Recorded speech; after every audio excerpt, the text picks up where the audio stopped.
कालों के काल महाकाल बाबा की जय बोलो। जगत माई महामाई माँ भद्रकाली की जय बोलो।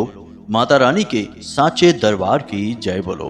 कुंभ राशि वालों, स्वागत है आप सभी का मंथन भिंड यूट्यूब चैनल में। सावन के इस महीने में भूल कर भी दान मत कर देना अपनी यह एक छोटी सी चीज, वरना आपको जिंदगी भर पछताना पड़ेगा, क्योंकि आप खुद ही अपनी जिंदगी बर्बाद कर बैठेंगे। वैसे तो आपके जीवन में अभी भी कठिन समय चल रहा है, लेकिन अब आने वाले समय में आपके जीवन काल में परिस्थितियां बदलने जा रही हैं। बहुत जल्दी आपके जीवन में जितने भी कष्ट और परेशानियां हैं, उन सब का अंत होने जा रहा है, और ऐसा दो कारणों से होगा।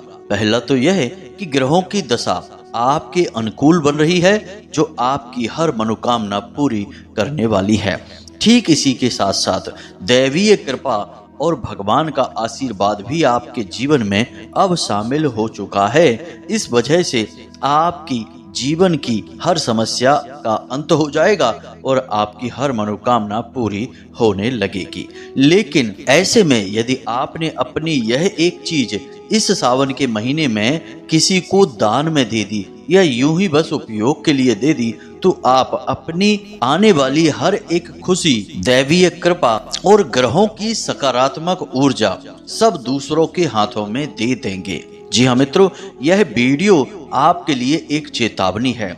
अगर आपने इस वीडियो को नहीं देखा और हमारे द्वारा बताई गई बातों को अच्छी तरह से नहीं समझा, तो हम आपको गारंटी के साथ कहते हैं कि यह आपके जीवन की एक सबसे बड़ी भूल होगी, जिसकी कीमत आपको जीवन भर चुकानी होगी। जी हाँ बंधुओं, और इसका प्रमाण यह है कि आपके जीवन में कई बार ऐसा समय आया है जब खुशियां आपके जीवन में आई हैं, आपकी मनोकामनाएं पूरी होने लगी हैं, आपने तरक्की भी की है, लेकिन फिर अचानक कुछ ऐसा हो गया जिससे सारी खुशियां वापस लौट गईं। आपके जीवन में जितनी भी तरक्की हुई थी वह सब धीरे धीरे समाप्त हो गई और आप फिर से परेशानियों के दौर से गुजरने लगे। लेकिन अब भगवान आपको फिर एक मौका दे रहे हैं। ग्रहों की चाल फिर आपके अनुकूल हो रही है, यानी अब हर वह बात होने जा रही है जो आपके सौभाग्य का निर्माण करेगी। लेकिन मित्रों, यही वह समय भी है जब आपको बहुत सतर्क रहना है। गलती से भी कोई गलती नहीं करनी है, क्योंकि अभी आपका सौभाग्य जो बन रहा है वह किसी कच्चे घड़े के समान है, और आपके द्वारा की गई छोटी से छोटी गलती उस कच्चे घड़े पर पत्थर मारने के समान कार्य करेगी और वह टूट जाएगा और आपकी बनती हुई किस्मत भी फूट जाएगी। जी हाँ बंधुओं, तो ध्यान से सारी बातों को सुने। यह एक चीज आपके जीवन में शुद्ध सकारात्मक ऊर्जा को आकर्षित कर रही है। आपके सौभाग्य के निर्माण में इस एक चीज का बहुत महत्वपूर्ण योगदान है, लेकिन आप इसकी शक्तियों से पूरी तरह से अनजान हैं। और आप एक ऐसे इंसान भी हैं जो अपने दिल के हाथों मजबूर हैं। भावनाओं में बहकर आप निर्णय लेते हैं, दिल के हाथों सोचते हैं। इस वजह से आप इस चीज को या तो किसी को दे बैठेंगे या फिर इसका दान कर बैठेंगे।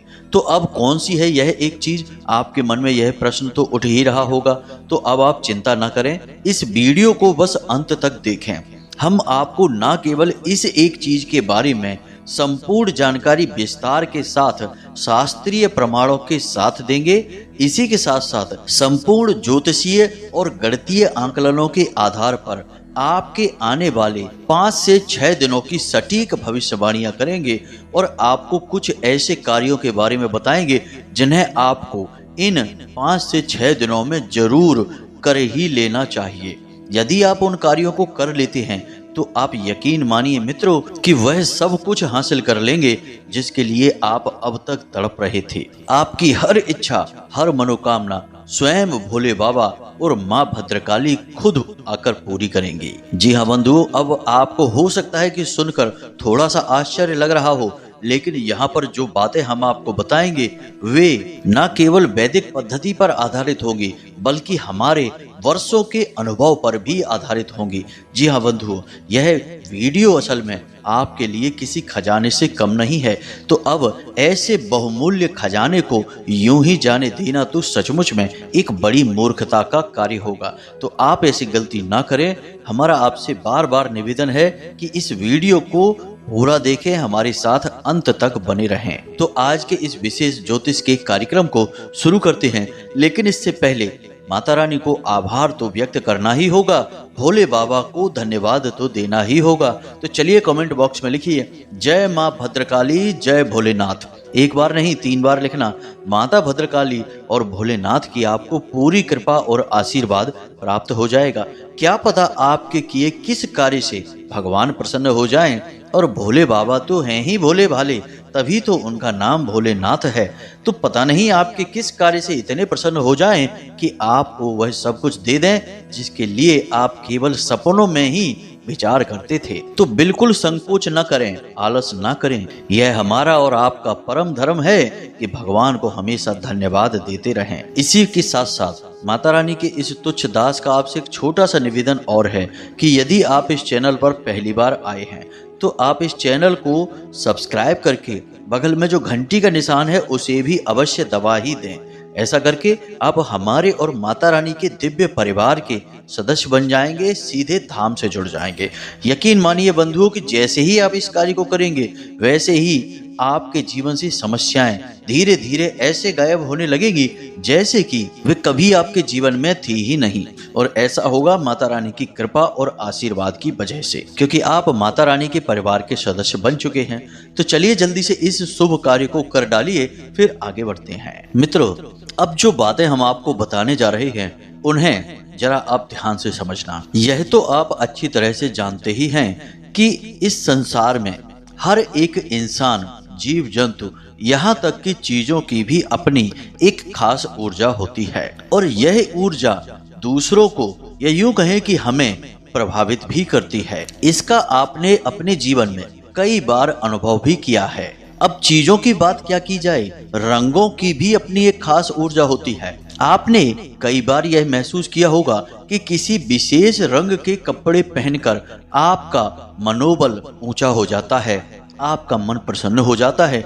वहीं किसी अन्य रंग के कपड़े पहनने से आपका मनोबल गिर जाता है और आपके मन में नकारात्मकता भरने लगती है। इसीलिए हमारे हिंदू धर्म में, वैदिक परंपरा में पूजा पाठ के लिए कुछ विशेष रंग के कपड़े पहनने का विधान बनाया गया है। इसी प्रकार अलग अलग प्रकार की चीजों को पूजा पाठ में जोड़कर भगवान को समर्पित करने के नियम और वैदिक संस्कार बनाए गए हैं। यानी कहने का मतलब यह है कि जो हमारे हिंदू धर्म में भगवान के लिए पूजा पाठ की जाती है, यज्ञ हवन आदि किए जाते हैं, वे असल में देखा जाए तो ऊर्जाओं को संतुलित करने की ही एक कोशिश होती है। जैसे कि घर के बाहर मुख्य दरवाजे पर तोरण लगाने से लेकर घर में कलश स्थापन करने से लेकर हवन कुंड में कुछ विशेष प्रकार की लकड़ियों को ही जलाने तक, गाय के गोबर से बने हुए उपले को जलाने से लेकर गाय से ही प्राप्त पंच तत्वों से बने पंचगव्य को प्रसाद के रूप में प्रयोग करने तक सब कुछ पूरी तरह से निर्धारित होता है, निश्चित होता है। क्योंकि हर एक चीज की अपनी एक अलग एनर्जी है, एक विशेष ऊर्जा है और उसका प्रयोग करके हमारे घर और हमारे जीवन की ऊर्जाओं को संतुलित किया जाता है। क्यों किसी इंसान से मिलकर ऐसा लगता है कि इस इंसान से कभी अलग ही ना हो, हमेशा इसके साथ बैठे रहें, इसका चेहरा देखते रहें और उससे बातें करते रहें। उसके द्वारा कहे जाने वाले कुछ शब्द ही ऐसे लगते हैं जैसे कि हमारे कानों में शहद घोल दिया गया हो। अब चाहे वह हमारी उस इंसान से पहली दूसरी ही मुलाकात क्यों न हो, लेकिन एक गजब का आकर्षण उसकी तरफ हमें महसूस होने लगता है। लेकिन कभी कभी ठीक इसका विपरीत भी होता है कि किसी इंसान से पहली बार मिलने पर ही हमारा मन बेचैन होने लगता है और हम जल्द से जल्द उस इंसान से पीछा छुड़ाना चाहते हैं। अब चाहे वह इंसान अच्छी बातें कह रहा हो, सही बात बोल रहा हो, फिर भी हमें उसकी सही और अच्छी और उचित बातों में भी कोई रस नहीं आ रहा होता है। याद रखें कि हम यहाँ पर सुंदर या असुंदर के ऊपर बात नहीं कर रहे, हम यहाँ पर ऊर्जाओं के बारे में बात कर रहे हैं। यह उस इंसान की ऊर्जा है जिससे आप आकर्षित हो रहे हैं, क्योंकि वह आपकी ऊर्जा के आवरण से मिल जाता है तो आपको उस इंसान से मन लग जाता है, उसके अंदर रुचि उत्पन्न होने लगती है। लेकिन जब आपकी ऊर्जा किसी इंसान की ऊर्जा से मिल नहीं पाती है, पूरी तरह से मैच नहीं होती, तो आपको उस इंसान से दूरी बनाने का मन करता है, उससे पीछा छुड़ाने की इच्छा होती है। अब चाहे वह कुछ भी कहे, कुछ भी सुने, आपको उसकी बातों में रुचि नहीं आती है। अब यह सब क्यों होता है मित्रों? यह हमें दिखाई भले न दे, लेकिन यह ऊर्जाओं का बदलाव है, ऊर्जाओं का लेन देन है, जो हमारी इन खुली आंखों से हमें दिखाई नहीं देता, लेकिन हमारा मन या यूं कहें कि हमारी आत्मा इन्हें अच्छी तरह से महसूस कर लेती है। और याद रखें कि हमारे जीवन में वही घटित होता है जो हमारी आत्मा चाहती है, क्योंकि हमारे शरीर में जो आत्मा है, जो हमारा सूक्ष्म शरीर है, वह उसी परमात्मा का स्वरूप है। तो अब इन सब बातों को आपको बताने के पीछे हमारा मकसद यही है कि यहाँ पर हम कुछ चीजों के बारे में बात करने जा रहे हैं। आपको उन चीजों को भूल कर भी किसी को नहीं देना है, ना प्रयोग करने के लिए और ना ही दान में। उसके बाद हम आपको अंत में उस एक चीज के बारे में बताएंगे जिसे आपको भूल कर भी इस पूरे सावन के महीने में किसी को देना ही नहीं है। हालांकि दान करते समय लोग उस चीज का दान बहुत करते हैं, लेकिन आपको यह नहीं करना है। ऐसा करके आप अपनी बर्बादी स्वयं ही अपने घर लेकर आ जाएंगे। जी हाँ बंधुओं, तो अब ध्यान से सुने सारी बातें। हर बात आपके जीवन से जुड़ी है और आपके जीवन को बदलने के लिए बहुत ही महत्वपूर्ण है। तो अब एक एक करके सारी बातें आपको बताते हैं।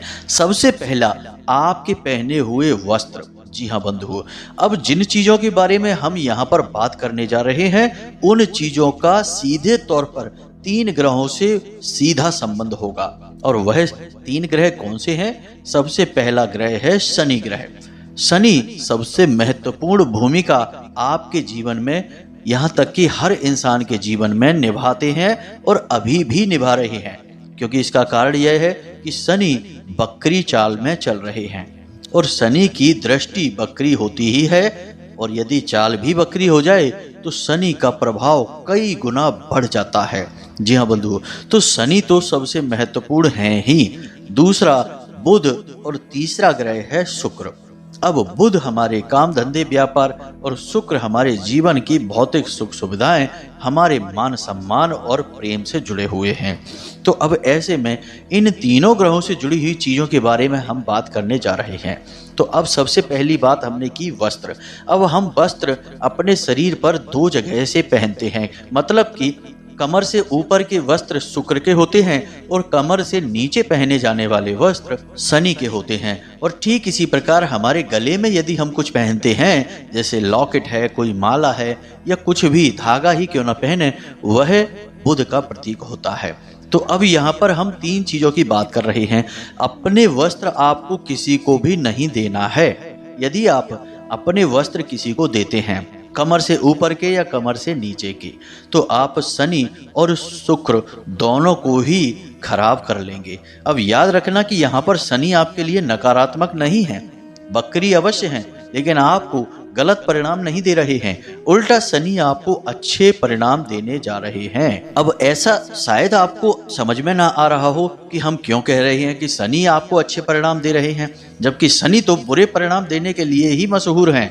तो ध्यान से सुनिए, यह सावन का पवित्र महीना चल रहा है और सावन के महीने में शनि देव किसी भी हालत में किसी भी जातक को नकारात्मक परिणाम नहीं दे सकते हैं, बशर्ते कि वह साधक भोले बाबा के ऊपर जल समर्पित करता हो। अब वैसे तो हनुमान जी की पूजा का विधान है शनिदेव को प्रसन्न करने के लिए, लेकिन हमारे व्यक्तिगत अनुभव के आधार पर हम आपको बता रहे हैं कि यदि आप रोज भोले बाबा को केवल 1 लोटा जल ही समर्पित कर दें और 1 बेलपत्र चढ़ा दें, जी हाँ मित्रों, बस इतने से ही शनि का प्रभाव उसी दिन से आपके ऊपर से समाप्त हो जाएगा, यानी नकारात्मक प्रभाव और सकारात्मक प्रभाव शुरू हो जाएगा।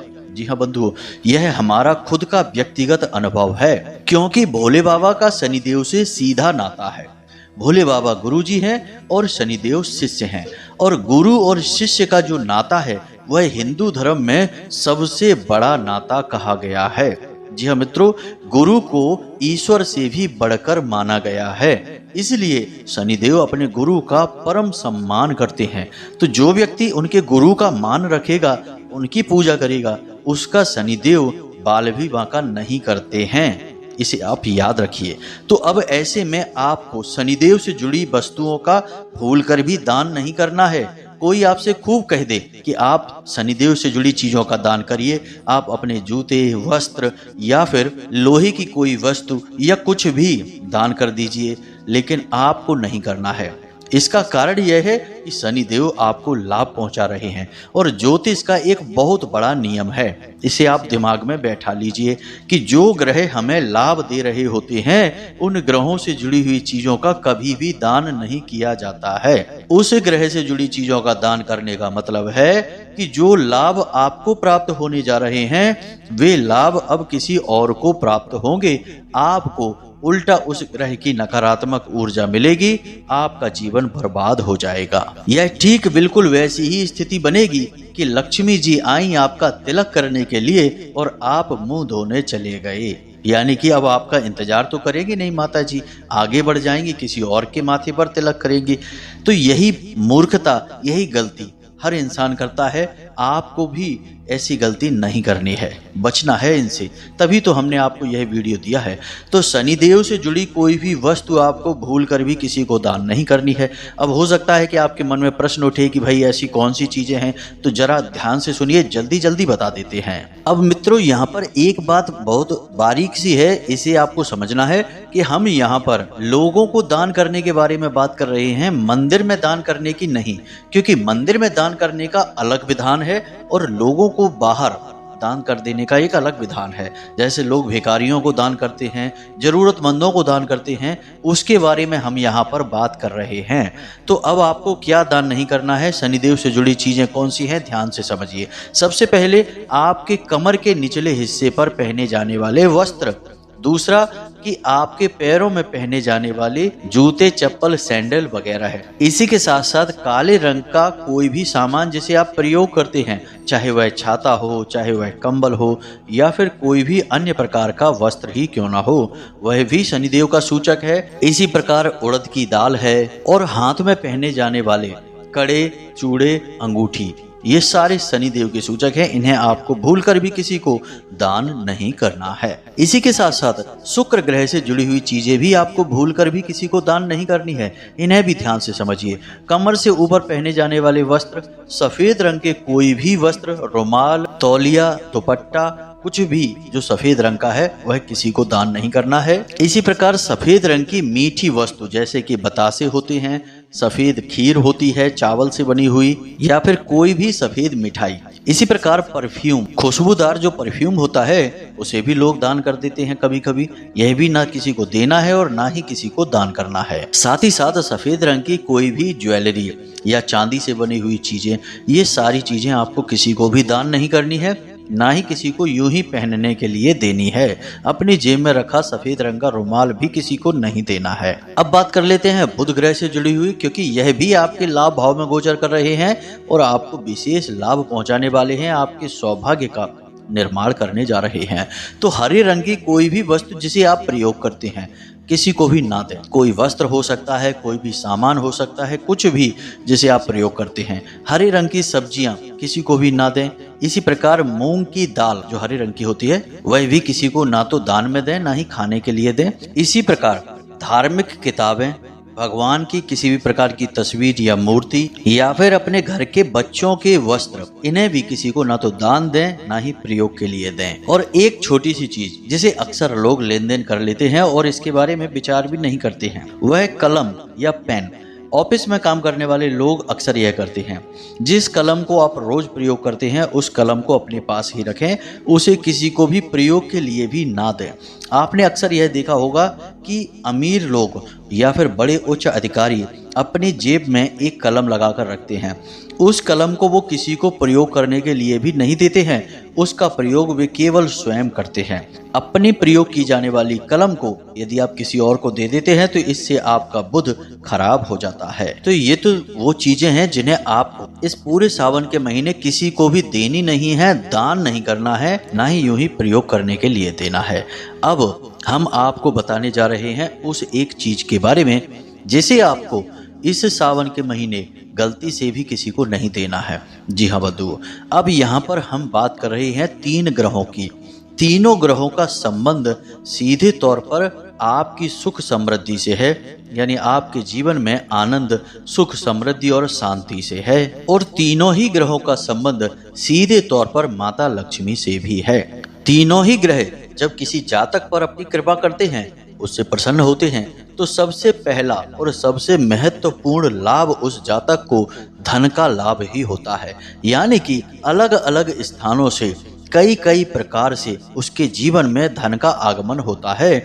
और जब धन का आगमन होता है तो फिर जीवन में खुशियां बढ़ने लगती हैं, हर प्रकार की सुख समृद्धि आने लगती है। याद रखें मित्रों कि इस संसार का सबसे बड़ा कष्ट, सबसे बड़ा दुख गरीबी है। और यह आज से नहीं है, प्राचीन काल से ही है। हमारे पुराणों में भी कहानियां मिलती हैं कि जब भगवान किसी को कष्ट देना चाहते थे तो उसे गरीब के यहाँ पैदा करते थे और वह भीख मांगकर ही खाता था। और जब किसी को सुख देना चाहते थे तो उसे अमीर के यहाँ या किसी राजा महाराजा के यहाँ पैदा करते थे, तो वह जीवन भर सुख भोगता था। और आप भी अपने जीवन में बहुत गहराई से यदि विचार करेंगे तो मूल में कहीं ना कहीं आपके जीवन की हर एक समस्या के केंद्र में पैसा ही मूल कारण है। तो अब ऐसे में आपको क्या करना है, इसे आप ध्यान से समझिए। जब आपके जीवन में सुख समृद्धि का आगमन होने वाला है, तीनों ग्रह आपको खुशियां ही खुशियां देने जा रहे हैं, तो ऐसे में आपको सबसे बड़ी चीज, जो सबसे बड़ी सावधानी है, वह यह रखनी है कि आपको भूल कर भी रुपए पैसे का दान नहीं करना है। अब इसे आप ध्यान से समझिए क्यों और कैसे। अक्सर यह होता है कि जब लोग मंदिर जाते हैं या कहीं घूमने जाते हैं तो कोई भिखारी मिल जाता है और वह उनसे पैसे की मांग करने लगता है। 10-20 रुपए ही सही, चाहे 5 रुपए का सिक्का ही सही, आपने यदि उसे दान दे दिया तो आपकी बर्बादी निश्चित है। तीनों ही ग्रह आपसे क्रोधित हो जाएंगे। याद रखना कि बुध व्यापार, काम धंधे और धन के आगमन के कारक हैं। शुक्र वैभव के, सुख समृद्धि के और स्त्री सुख के कारण हैं, यानी कि आपसी प्रेम के कारक हैं। तो दोनों ही ग्रह पैसे से जुड़े हुए हैं। और शनि को तो कहा ही जाता है मणि देव। आज के समय में ज्योतिष में शनि देव को मणि देव के नाम से भी जाना जाता है। तो तीनों ही ग्रह पैसे से जुड़े हुए हैं। और आपने यदि पैसे का दान कर दिया किसी को तो तीनों ही ग्रह का क्रोध आपको सहना पड़ेगा। यह सबसे बड़ा विधान है जिसे आपको मानना पड़ेगा, क्योंकि माता लक्ष्मी की बात हो रही है। यहाँ पर कागज के रुपए पैसे की बात नहीं हो रही है, असल में माता लक्ष्मी की ऊर्जा की बात हो रही है। याद रखें कि जब आप किसी को कुछ दान देते हैं तो न केवल वह एक वस्तु जाती है, उसके साथ उस वस्तु से जुड़ी हुई ऊर्जा भी चली जाती है।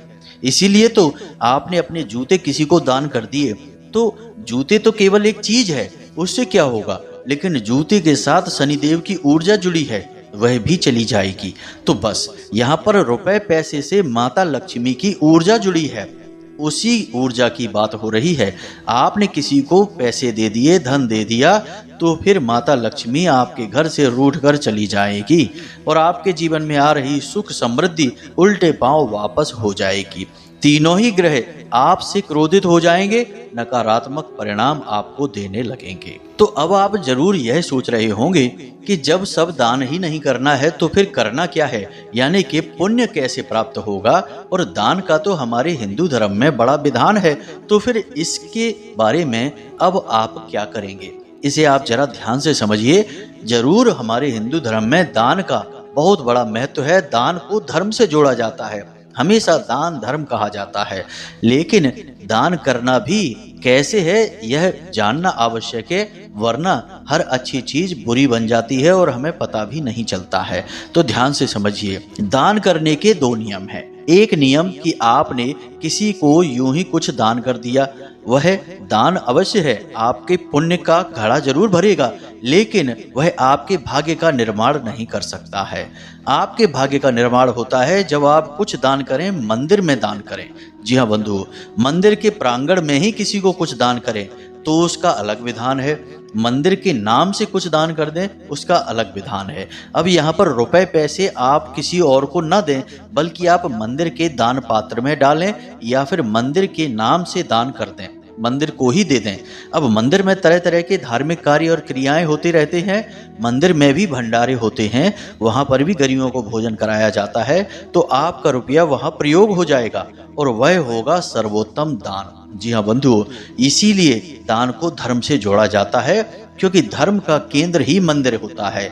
अब आपको दान कहाँ करना है? जितनी चीजें हमने आपको बताई हैं, वे सारी चीजें आप चाहें तो मंदिर में दान कर देंगे तो आपको तीनों ग्रहों का बहुत अधिक प्रेम मिलेगा और इनकी सकारात्मक ऊर्जा आपके जीवन में भर जाएगी, और वही होगा असली दान और धर्म। इसे आप ध्यान से समझें। यूं ही किसी को कुछ भी दे देना दान नहीं होता है। इंसानियत हो सकती है, आप इससे पुण्य अवश्य कमा सकते हैं, लेकिन इसके कई साइड इफेक्ट भी होते हैं। यह बिल्कुल वैसा ही है जैसे बिना डॉक्टर की सलाह के आपने कोई दवाई ली और खा ली। अब उस दवाई का साइड इफेक्ट कितना होगा, क्या होगा, यह तो आपको नहीं पता, क्योंकि आपने डॉक्टर से तो सलाह ली नहीं है, बस यूं ही अपने मन से इस दवाई का प्रयोग कर लिया है। ठीक इसी प्रकार दान को भी बस यूं ही चलते फिरते सड़क पर कर देना साधारण बात नहीं है।